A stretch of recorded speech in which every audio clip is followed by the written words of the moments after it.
And then there's this little baby Buddha, which is also a favorite of the kids that come in. They like to touch things. And then, of course, my praying beads, my rosaries, they love to touch these, to look at them, and to ask questions about them.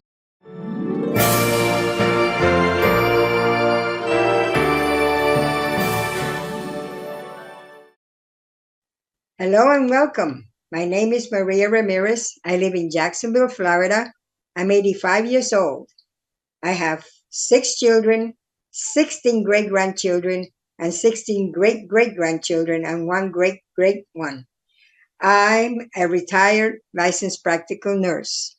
And my topic today is working with children and how I learned. I learned exactly just like the children learn today, by observation, by being curious, by asking questions, and by participating in activities. And I learned from my mother all that I'm doing with children today.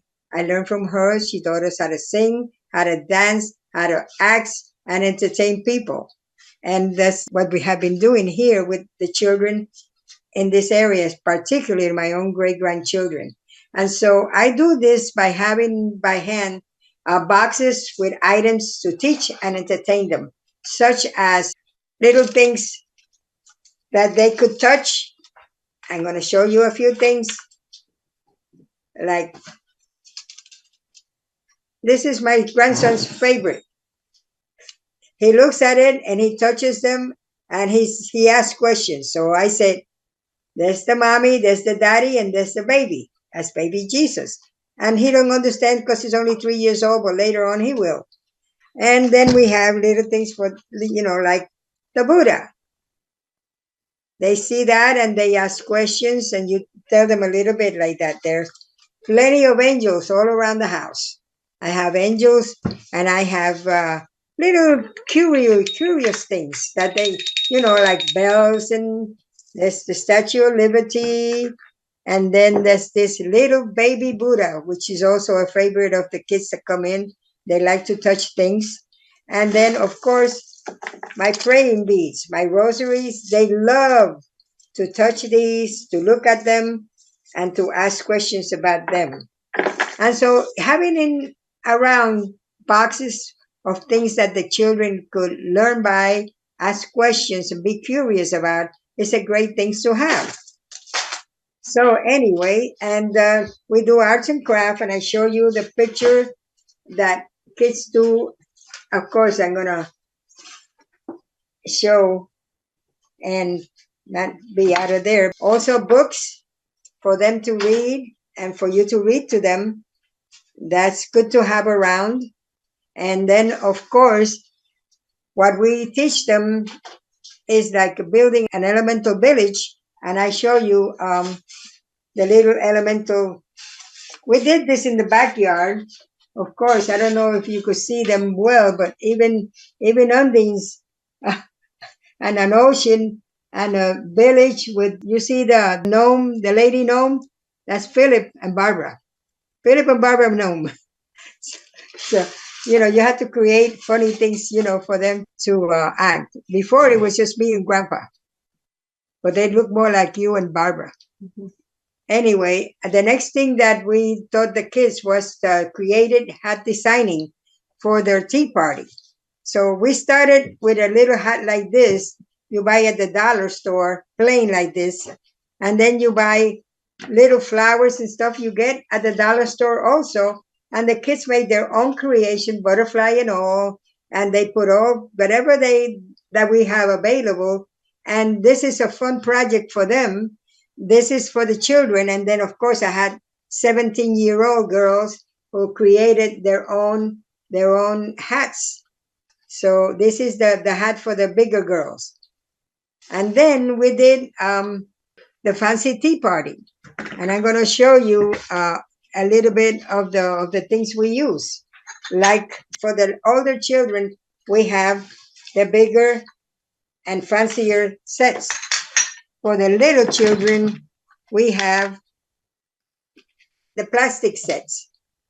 So everybody gets to participate, even the 1-year-old really enjoy having a hat that she had for herself that was a baby hat that we fixed for her. And we had a good time enjoying a tea party right after the hat creation. Okay. And then I teach them about elemental life. Of course, all the gnomes and everything that I show you has all been for a reason. Everything that I teach the children is to teach them about God and the angels and saints and elemental life.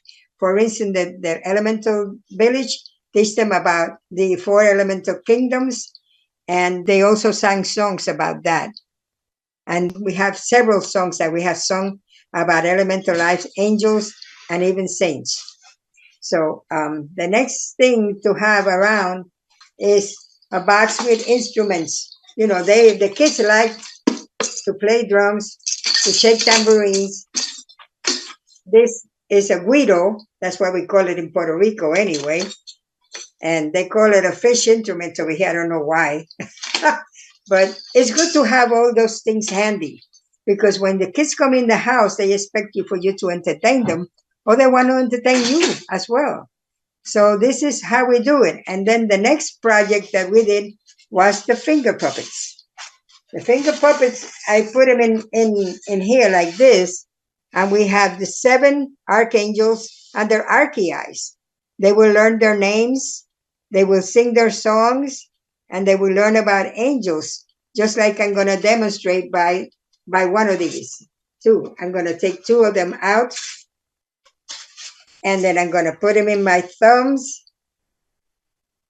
and then I teach them to sing a song like, where is Michael? Where is Faith? Here we are. Here we are. Thank you for protecting us. Thank you for protecting us. We love you. We love you. And we have other things we do, and there's not going to be enough time to show, but I'm going to make videos. If anybody's interested in learning how to do their little finger puppets, they're very easy. They're very inexpensive. All this stuff that I make with children is really very inexpensive.